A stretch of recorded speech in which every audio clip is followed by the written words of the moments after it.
Welcome to On the Beat, everyone. I'm Troy Thompson. Joining me today is Scott Ferguson from Financial Concepts. How are you, my friend? I'm doing good. How are you doing, Troy? Nice to see you again. I do want to jump on this because we're at the halfway mark of 2020. It's been a roller coaster, not to say the least. 100%. Where do we go from here? Who would have thought 2020 would have played out the way that it's played out, right? If I would have told you this in January, you would have laughed in my face and said, haha, not going to happen, right? So where do we go from here? I think that, in the markets, we're going to continue to see some volatility, right? Because there's so much uncertainty, right? Are things going to get back to normal quickly? Is it going to take time? Is there going to be a vaccine? If we're going to find medicines that work? There's so many questions. So I think we're going to continue to see volatility. And that's not necessarily a bad thing, right? For an investor who is looking for opportunities, a savvy investor, volatility can be a very good thing. And so I think that we're definitely going to see more volatility without a doubt throughout the rest of this year. It's funny you say that because I've been chatting to some other financial people and they're saying that there can be some financial gains when there's such volatility as well. That's right. It's a huge opportunity, right? So for one, if you've got cash, sitting in a savings account or checking account, that was a fantastic time to put that cash to work, right? The markets are at a significant discount compared to what they were just in February.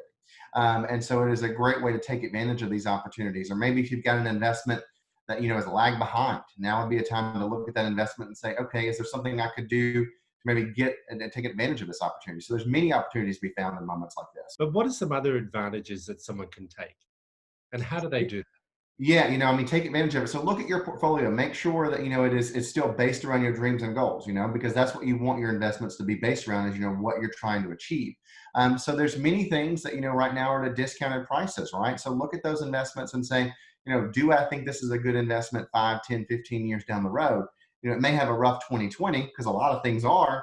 Yeah. But does that mean it's going to have a rough forever? Probably not. Well, how do we know we're not making any mistakes? Like, I went into a bit of a panic when we all saw those news reports saying that stock market was crashing. And I was wondering whether I should sell. And I didn't know whether it was a mistake or not. I stuck to my guns and I stayed where I was. But it was a scary process. It was a scary process, but you're probably happy now that you didn't, right? Because the market, while it's still down, it's recovered pretty substantially from those bottoms, right? So to me, the biggest mistake we can make in market volatility is reacting to it, okay? I say let's take advantage of the opportunities, but let's don't overreact to that volatility and make a rash decision, right? If our dreams and goals have not changed from where they were in January of this year, so if say we're someone who's 10 years from retiring and we want to retire at age 60, if that's still our goal, if our investments were based around that in January, well, then odds are those investments are still the right investments to own now. Well, I'm glad you've brought that up, Scott, because let's just talk about 401ks at the moment, because people invest their money into these programs and for their retirement. What do you say to those people at home that, like me, was feeling a little anxious, but maybe they have sold some of their shares because they went that next step? What do you say to them?